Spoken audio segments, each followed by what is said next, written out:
मैं हूं मसूम हैदर। आज की इस वीडियो में मैं आपको बताने वाला हूं different types of headaches and thermal sensation. Video start करने से पहले आप मेरा चैनल सब्सक्राइब कर दें, बेल आइकन को प्रेस करें ताकि मेरी नई आने वाली वीडियोस का नोटिफिकेशन आपको मिल सके। तो स्टार्ट करते हैं। हेडेक्स को बेसिकली दो टाइप्स में, मेजर टाइप्स में क्लासीफाई किया गया, जो intracranial headache and extracranial headache. Intracranial headaches की बेसिकली चार काजेज होती हैं: meningitis, decrease cerebrospinal fluid pressure, migraine and alcohol consumption. जो एक्स्ट्रा क्रेनियल हेडेक होती है ये दो वजह से हो सकती है, due to the muscular spasm and due to the eye disorder. तो स्टार्ट करते हैं। हेडेक जो है it is a type of the referred pain. तो मैंने आपको बताया था कि रेफर्ड पेन ऐसी होती है कि जिस जगह पे एरिया ऑफ डिस्ट्रक्शन हो, अगर पेन उससे अवे किसी दूसरे एरिया में चले जाए तो इस पेन को कहते हैं रेफर्ड पेन। अब होता क्या है कि जैसे मैं आपको ये दिखा रहा हूँ, ये हमारा क्या है, ब्रेन टिशू है। तो ब्रेन टिशू या इसके इर्द गिर्द होगी डिस्ट्रक्शन, पेन स्टार्ट होगी और रेफर कहाँ पे हो जाएगी, सरफेस पे, हमारी क्रेनियम पे चली जाएगी पेन। तो इस तरह इस पेन को कहते हैं हेडेक। लेकिन हमारा ब्रेन टिशू है ये तो बिल्कुल इनसेंसिटिव होता है पेन को। तो फिर पेन जो स्टार्ट होने की वजह क्या हो सकती है, उसकी वजह हो सकती है नंबर 1 ड्यूरल साइनसिस जो होते हैं, या तो हो जाए इनकी कंप्रेशन हो जाए, नंबर 1। नंबर 2 क्या हो सकता है कि डिक्रीज ब्लड फ्लो जो होता है ना, मेनिंजियल आर्टरी, जो मेनिंजिस को आर्टरी सप्लाई करती है ना, उसकी ब्लड सप्लाई कम हो जाए, मेनिंजिस की ब्लड सप्लाई कम हो जाए। या तीसरी वजह ये हो सकती है कि जो टेंटोरियम है हमारा, यहाँ पे हमारे इर्द गिर्द होता है जो ड्यूरा मैटर।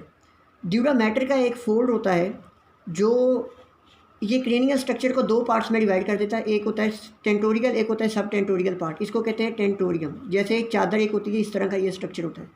तो अगर इसकी कंप्रेशन हो जाए तो इन सारी वजह से जो होता है हमारे पास हेडेक, ये होती है बेसिक काज ऑफ हेडेक्स। दूसरा सवाल ये कि अगर हेडेक स्टार्ट हो गई है, लेट्स सपोज ये मेरे पास जो है ब्रेन टिशू है, इसके इर्द गिर्द मेनिंजिस पड़ी हुई है, जो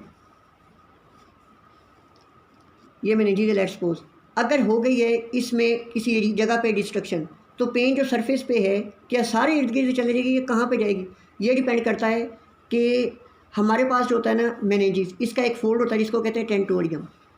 टेंटोरियम क्या करता है कि जो हमारा ये मेनिंजिस का स्ट्रक्चर होता है, इसको दो पार्ट्स में डिवाइड कर देता है। एक होता है ऊपर वाला एरिया जिसको कहते हैं टेंटोरियल रीजन, एक इससे नीचे वाला एरिया होता है, इसको कहते हैं सब टेंटोरियल रीजन। अगर डिस्ट्रक्शन होगी टेंटोरियल रीजन में तो पेन जाएगा, रेफर हो जाएगा mainly front of the face पे। अगर सब टेंटोरियल रीजन में जो डिस्ट्रक्शन हुई है तो इसकी वजह से पेन जो जाएगा below and behind the year, ये चले जाएगा। तो इस तरीके से हेडेक रेफर होती है। अब बात कर लेते हैं इंट्राक्रेनियल हेडेक कैसे होती है। इंट्राक्रेनियल हेडेक की पहली वजह होती है मेनिंजाइटिस। अब होती क्या, मैंने आपको बताया कि सेंट्रल नर्वस सिस्टम के इर्द गिर्द मेनिंजिस जो होती है, कनेक्टिव टिश्यू की कवरिंग होती है। अगर मेनिंजिस की जो हो जाए इरिटेशन, मेनिंजिस की हो जाए इरिटेशन, इरिटेशन की वजह से जो हमारे पास हेडेक होती है, इसको कहते हैं due to the meningitis. Meningitis की जो हेडेक होती है पूरे सर में होती है। तो ये एक इंपॉर्टेंट एमसीक्यू है कि पूरे हेड में होती है इसकी हेडेक जो मेनिंजाइटिस की। दूसरी वजह होती है हमारे पास होता है ये जो है ब्रेन, ब्रेन के इर्द गिर्द सारा पड़ा होता है फ्लूइड। जैसे ये मैं आपको दिखा रहा हूँ, ये ब्लू कलर में ये सारा है फ्लूइड। दरमियान में हमारा क्या है, सेंट्रल नर्वस सिस्टम, ब्रेन है। ब्रेन इस फ्लूइड में फ्लोट कर रहा होता है इस, और ये फ्लूइड नॉर्मली इसका वॉल्यूम होता है 20 ml। अब ये होता है सेरिब्रोस्पाइनल फ्लूइड। बाज़ औक़ात इसका एक ख़ास प्रेशर होता है जो इस ब्रेन को बॉयंसी प्रोवाइड करता है ताकि ये फ्लोट करता रहे। अगर 20 ml फ्लूइड जो है हमारे पास सेरिब्रोस्पाइनल फ्लूइड, इसको एक्सट्रैक्ट कर लिया जाए तो ये प्रेशर हो जाता है कम, जो बॉयंसी ये ब्रेन को प्रोवाइड कर रहा था वो कम हो जाती है, जिसकी वजह से ब्रेन क्या होता है अपने वेट की वजह से क्या करता है, इर्द गिर्द पड़ी मेनिंजिस को स्ट्रेच करता है। जब ये स्ट्रेच करेगा तो पेन स्टार्ट हो जाएगा। तो इस तरह की हेडेक को कहते हैं इंट्राक्रेनियल हेडेक। इसकी वजह से इसके बाद तीसरी हेडेक की टाइप होती है माइग्रेन। माइग्रेन के बारे में आपने याद रखना है कि ये जब भी हेडेक होगी इसके साथ साथ क्या होगा, हमारे पास नोज़िया होगा, और नोज़िया के साथ साथ क्या होगा, ब्लड विजन होगी, ब्लड विजन होगी, और इसके अलावा सेंसरी हेलुसिनेशन भी हो सकते हैं। और ये सारी सिम्टम होंगी 1.5 से लेके 1 hour before the headache start. Headache से शुरू होने से आधा घंटा या घंटा पहले तक ये सिम्टम सारी आएंगी। अब इसकी काज क्या हो सकती है, इंपॉर्टेंट एमसीक्यू आपने याद रखना है, mainly decrease in the blood supply इसकी वजह से होती है ये। अब होता क्या है, जब हम होते हैं बाज़ औक़ात इमोशनल, तो इमोशनल होने की वजह से मेनिंजिस को जो आर्टरी सप्लाई कर रही है ना, लेट्स सपोज ये मेनिंजिस को ब्लड फ्लो लेके जा रही थी आर्टरी, अब इसके जो मसल्स होते हैं वो अंदर से कंस्ट्रिक्ट कर जाते हैं। जब कंस्ट्रिक्ट कर जाते हैं तो ब्लड फ्लो क्या हो जाता है, कम हो जाता है। तो इस वजह से हेडेक स्टार्ट हो जाती है इस्कीमिया की वजह से। दूसरी वजह क्या हो सकती है कि हमारी मेनिंजिस जो है इसके इर्द गिर्द जो पड़ा हुआ है फ्लूइड, लेट्स सपोज ये मेनिंजिस है, इसके इर्द गिर्द जितना फ्लूइड पड़ा हुआ है बाज़ का, तो उसमें क्या होता है कि पोटासियम का लेवल बढ़ गया है, इसको कहते हैं हाइपरकैलेमिया, तो इसकी वजह से भी हेडेक हो सकती है। तीसरी वजह से माइग्रेन की क्या हो सकती है, जेनेटिक काज। जेनेटिक ऐसे हो सकता है कि फैमिलीज़ में रन करती है ये, अक्सर 65 to 90% काज जो होती है ना, जेनेटिक काज होती है इस तरह की हेडेक की। और उसके बाद बाज़ का ऐसे होता है कि जो वेसल्स है, जो ब्लड फ्लो लेके जा रही थी मेनिंजेस की तरफ, बाज़ का इसके मसल हो जाते हैं रिलैक्स। जब ये मसल्स होते हैं रिलैक्स, लेकिन प्रेशर तो इसमें नॉर्मल उतना ही है, तो अब ये जो प्रेशर नॉर्मली मसल्स जो थे इस प्रेशर को बियर कर रहे थे, अब वो बियर नहीं कर सकते, जिसकी वजह से जब स्ट्रेच आता है प्रेशर की वजह से, तो इसमें पल्सेशन स्टार्ट हो जाती हैं। पल्सेशन मेनली होती हैं इन द टेम्पोरल आर्टरी में, तो इसकी वजह से भी हमारे पास हो सकती है माइग्रेन। और लास्ट हमारे पास इंट्राक्रेनियल टाइप ऑफ हेडेक की जो टाइप है, इसको कहते हैं अल्कोहल कंजम्पशन की वजह से होती है। अल्कोहल जो है हमारे पास दो काम करती है जिसकी वजह से हेडेक होती है। नंबर 1, ये डायरेक्टली इरिटेट कर देती है ब्रेन टिश्यू को। दूसरी वजह क्या करती है कि ये कर देती है डिहाइड्रेशन। जब डिहाइड्रेशन और पेन स्टार्ट हो रही है, इस कंडीशन को कहते हैं हैंगओवर, ये आपने याद रखनी है। और इस कंडीशन में हम क्या देते हैं, पेशेंट को देते हैं फ्लूइड्स, ताकि डिहाइड्रेशन को कमी को पूरा किया जा सके। अब बात कर लेते हैं extracranial type of the headache की। तो क्या होता है हमारे पास, ये मैं आपको दिखा रहा हूँ।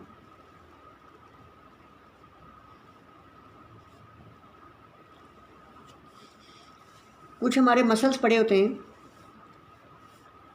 आउटसाइड, ये सारी हमारी स्कल है। स्कल के बाहर मसल्स पड़े होते हैं, जैसे मसल्स ऑफ द आई होते हैं, muscles of the facial expression होते हैं। अब बात का होता है कि हम इमोशनल होते हैं, तो क्या होता है हमारे मसल्स जो हैं ये इर्द गिर्द के, जैसे कि ये ऑक्सीपिटल रीजन है, यहाँ पे कुछ मसल्स पड़े हुए हैं, फ्रंट पे मसल्स पड़े हुए हैं, फेस के मसल्स हैं, ये कॉन्ट्रैक्ट कर देते हैं, स्पायरम में चले जाते हैं, तो इसी वजह से हेडेक होती है। इसको कहते हैं extracranial type of the headache due to the muscle स्पायरम।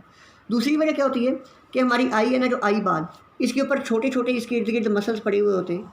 जब हम किसी चीज़ को फोकस करते हैं ना, तो जो इसके इर्द गिर्द मसल्स होते हैं, जिनको कहते हैं ऑकुलर मसल्स, ये फोर्सफुली कॉन्स्ट्रिक्ट कर जाते हैं। जब ये फोर्सफुली कंस्ट्रिक्ट कर जाते हैं, तो इसकी वजह से भी क्या हो सकती है, हेडेक हो सकती है।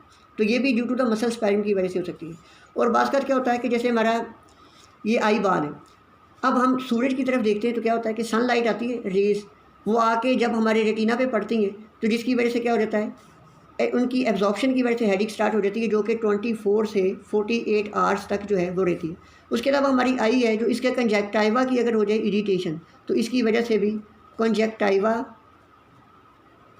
इरिटेशन, अगर कंजक्टाइवा की इरिटेशन हो जाए, इसकी वजह से भी हमारे पास हेडेक हो जाती है। इन सारी टाइप्स को हम कहते हैं headache due to the extracranial cause. अब मैं आपको बताता हूँ कि थर्मल सेंसेशंस क्या होती हैं, इनकी ट्रांसमिशन कैसे होती है, और हम थर्मल सेंसेशन को परसीव कैसे करते हैं। अब होता क्या, मैंने आपको बताया thermal sensation like other sensation, मैंने आपको पहले भी बताया था इसकी परसेप्शन कैसे होती है कि कोई भी स्टिमुलस आता है, रिसेप्टर को स्टिमुलेट करता है, रिसेप्टर फिर नर्व फाइबर के थ्रू इन्फॉर्मेशन को सेंड करता है, और ये जाके कॉर्टेक्स में फिर हमारी किसी भी सेंसेशन की हो जाती है परसेप्शन। हम थर्मल सेंसेशन जो है डिफरेंट इंटेंसिटीज़ की फील कर सकते हैं। जैसे कि अभी कभी बहुत ज़्यादा ठंड ऐसी हो कि जमा देने वाली सर्दी हो, या बहुत ज़्यादा टेम्परेचर ज़्यादा हो, या नॉर्मल टेम्परेचर हो, इन सारी कंडीशंस को हम जो है वो फील कर सकते हैं। इसका मतलब डिफरेंट इंटेंसिटी जो है थर्मल सेंसेशंस की वो हम फील कर सकते हैं। इसकी वजह क्या होती है कि क्योंकि जो थर्मल सेंसेशन है ना, इनके लिए हमारे पास डिफरेंट टाइप के रिसेप्टर्स होते हैं, receptor for the heat, receptor for the cold, receptor for the pain. अब जो रिसेप्टर फॉर द हीट होते हैं मेनली ये होते हैं फ्री नर्व एंडिंग, और ये जो इन्फॉर्मेशन जाती है हीट की सेंसेशन, जब हीट रिसेप्टर्स एक्टिवेट होते हैं तो इन्फॉर्मेशन किस नर्व फाइबर के थ्रू सेंड करते हैं, through the type C fibre. और जब कोल्ड की सेंसेशन आती है हमारे पास, ये कॉर्टेक्स तक कैसे पहुंचती है, थ्रू द कोल्ड की सेंसेशन जाती है ए डेल्टा फाइबर के थ्रू।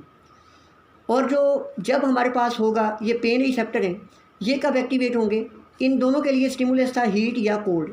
और जो पेन रिसेप्टर ये एक्टिवेट होते हैं या तो एक्सट्रीम हो जाए हमारे पास हीट, या हो जाए एक्सट्रीम कोल्ड हो जाए। तो इन तीन रिसेप्टर्स जो हैं इनकी डिफरेंट की वजह से हम डिफरेंट टाइप की इंटेंसिटी जो है इनको फील कर सकते हैं। और दूसरी बात यह है कि हमारे पास जो कोल्ड रिसेप्टर्स होते हैं ना, ये 3 to 10 टाइम मोर अबंडेंट होते हैं as compare to the heat receptor. तो आपने देखा होगा कि जैसे सर्दियों में हमारी एक्टिविटीज़ रुक जाती हैं, जबकि गर्मी हम काफ़ी हद तक फिर भी कुछ बर्दाश्त कर सकते हैं। इसकी वजह यही होती है कि कोल्ड रिसेप्टर जो होते हैं ना 3 to 10 टाइम मोर अबंडेंट होते हैं। तो समराइज़ में इसको कर दूँ, आप ये देख सकते हैं कि जब भी हमारे पास टेम्परेचर होगा वार्म है या थोड़ा सा ज़्यादा टेम्परेचर, तो उस पर हीट रिसेप्टर एक्टिवेट होंगे। जब टेम्परेचर कूल है या थोड़ा सा ज़्यादा कूल्ड है, तो इस पर कोल्ड रिसेप्टर एक्टिवेट होंगे। जब बहुत ज़्यादा गर्म या बहुत ज़्यादा ठंडा होगा, इस तरह का कोई स्टिमुलस आएगा तो हमारे पास पेन रिसेप्टर एक्टिवेट हो जाएंगे। अब मैं आपको बताता हूँ कि हम different intensity of the thermal sensations कैसे फील करते हैं। उसकी वजह ये होती है, मैंने आपको पहले बताया था कि हमारे पास डिफरेंट टाइप के रिसेप्टर्स होते हैं जो डिफरेंट टेम्परेचर पे एक्टिवेट होते हैं। तो इस तरह कुछ रिसेप्टर कोल्ड टेम्परेचर पे एक्टिवेट हुए, कुछ वार्म पे हुए, कुछ इन डिफरेंट वार टू वार्म एंड कोल्ड ऐसे टेम्परेचर पे एक्टिवेट हुए। तो इस तरह सारी टेम्परेचर की जो सेंसेशन है हम वो फील कर सकते हैं। अब होता क्या है कि ये डायग्राम पे फोकस करें, यहाँ ये टेम्परेचर और impulse rate of the receptor है, इनके दरमियान एक ग्राफ दिखाया गया आपको। अब यहाँ से मैं जैसे जैसे फारवर्ड मूव करता हूँ तो टेम्परेचर बढ़ रहा है, और वर्टिकली अगर अबव जाए तो क्या होता है, impulse rate of the receptor बढ़ता है। तो आप देख सकते हैं कि डिफरेंट टेम्परेचर पे डिफरेंट रिसेप्टर कैसे एक्टिवेट होते हैं। जैसे टेम्परेचर है ये 10 से लेस, तो यहाँ पे इम्पल्स रेट जो है हाईएस्ट है for the cold pain receptor, यानी कि ये इतना टेम्परेचर कम है कि जमा देने वाला है। तो इस टाइम पे हमें ठंड की बजाय क्या होगा, पेन की सेंसेशन फील होगी, और पेन रिसेप्टर की इम्पल्स रेट सबसे ज़्यादा है। जैसे ही टेम्परेचर बढ़ना स्टार्ट होता है 10 से 15 तक आता है, तो यहाँ पे ये देखें ब्लू कलर में जो दिखाया गया है ये कोल्ड रिसेप्टर एक्टिवेट हो गए। अब पेन की बजाय हमें क्या होगा, ठंड लगनी शुरू हो जाएगी। अब ये जो है इसका इम्पल्स रेट मैक्सिमम होता है एट द टेम्परेचर 24 डिग्री। यहाँ पे देखें इसका इम्पल्स रेट मैक्सिमम है।